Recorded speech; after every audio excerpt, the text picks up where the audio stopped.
see the website for that there. If we go to the next one, recent initiatives, we're putting together an informational video that talks more about our programs and what they do, so that people that don't have a chance for face-to-face interaction, they can go through these videos and give them more information. The last one is actual, listen here, is a newspaper. We had hoped that we were going to actually be able to issue the first copy of this and make it available to everybody here today. But we're still working for it and trying to get it cleared. But we'll put, there's a sign-up sheet out front if you want to be on distribution for this. The monthly newsletter has a lot of information about worker programs and things that we're doing. I think it will be very helpful to you. And you can encourage your people to sign. This is for everyone. So workers, anyone you know, we hopefully will have a lot of helpful information. It's not just for advocates; anyone can sign up. I'm going to do a few more slides, and Greg is going to talk about this chronic renal disease awareness card and website. It's an awesome thing. He'll give you a lot more information about it. But it was driven by workers from Hanford,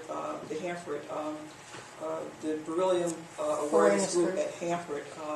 They came to us with this tremendous program, help us figure out how to do it. We think we've come up with something that can help everybody, for whether you're a worker, whether you're a physician, whether you're a researcher, whatever it is, I think it would be good. Former worker medical screening program, I just mentioned something quickly on that. This is a program that we run out of Greg's office. It is a program that once you leave the Department of Energy, you can come back and have a comprehensive medical exam if you think that, just to see how you're doing, to see if you were exposed to any, especially if we're working with hazardous materials like beryllium or other things, you can come back and get an exam to see if there were any potential adverse health effects from that.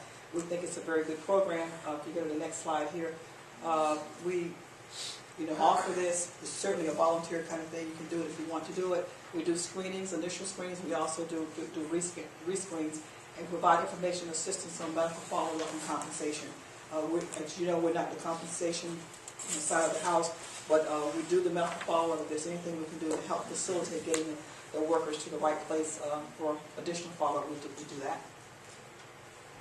Program benefits, I think, again, certainly the majority of the people that come for the reviews is kind of, good news, no serious issues or concerns, but we do find some things, that could be from occupational exposures, and so early detection is what we're working on. We think it's valuable. We have a number of testimonies and so forth from people. We think it's certainly an important service that we can offer, and we continue to do that.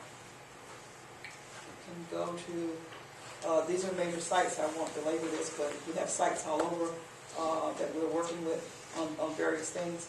The former worker projects, here are the different projects. We have projects that are kind of site-specific projects, and we have the natural supplemental screening part of the program where if you move away from an area, you can, wherever you're living now, you can reach out to us and we can provide this occupational screening near where you live now. And that's for national supplemental for production workers, and then building trades for also. I think someone talked about one of those. Yeah, the national program for construction. So.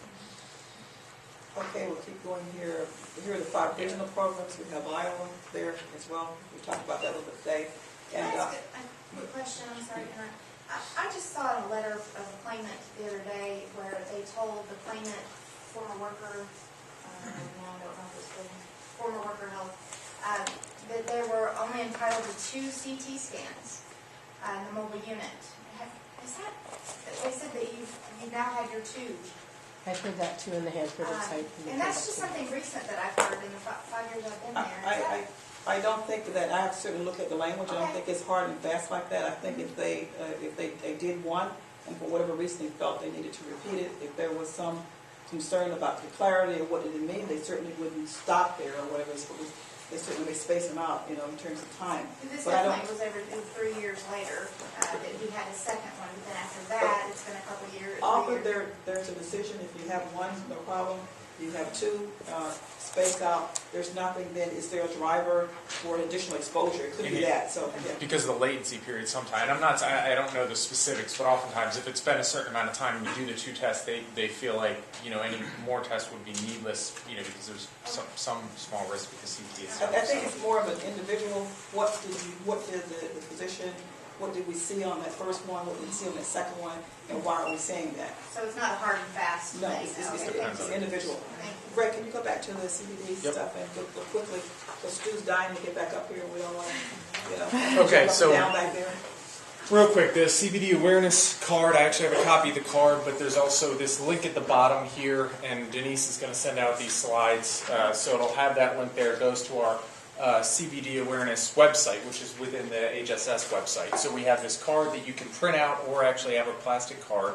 And as Pat mentioned, about a year and a half ago, we were approached by the Berlin Awareness Group, who felt like there was sort of a disconnect, even in communities around DOE locations, but especially if someone has moved to an area where there's no DOE location, there's a real lack of knowledge from some of the physicians about beryllium and chronic beryllium disease. So not only are sometimes the workers or the claimants very new to this, but their physician doesn't have much information as well.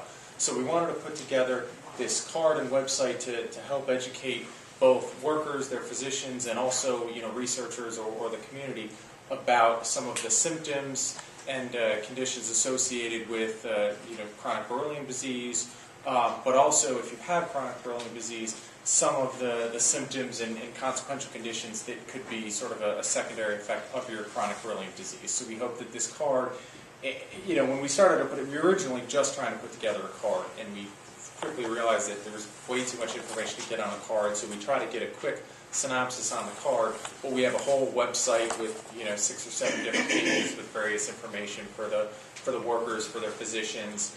There's links to all of these, as you see, symptoms: shortness of breath, fatigue, night sweats, some of the respiratory failure, pulmonary hypertension. We provide links to information about that from credible medical websites, and we kind of tend to think of our website as sort of a one-stop shop that can be used regardless of where your knowledge base it has from the very basic to very advanced, depending on how far you go through the links and what you click on. So we think this is a really good resource and something that will hopefully help start a discussion between the individual and their doctor if they so choose. And it's based on, we work with a panel of experts that are world-renowned experts in this area, and so they walked all of the spaces with us and reviewed everything, helped us figure out how best to package the information up. So it's not just us from the seat of our pants, but we went to the best experts in the world in this area to help work this.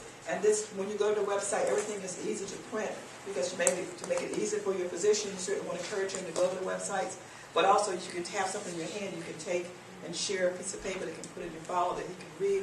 And we are working on another part of it, which is research information, where papers that have been peer-reviewed from peer-reviewed journals that we can also put here, because sometimes for claims and things like that, they're looking for information, or they're experts or statements made by subject matter experts in this area about beryllium or some other kinds of things. So or a journal article that'll link to certain conditions with CBD or beryllium or that sort of thing.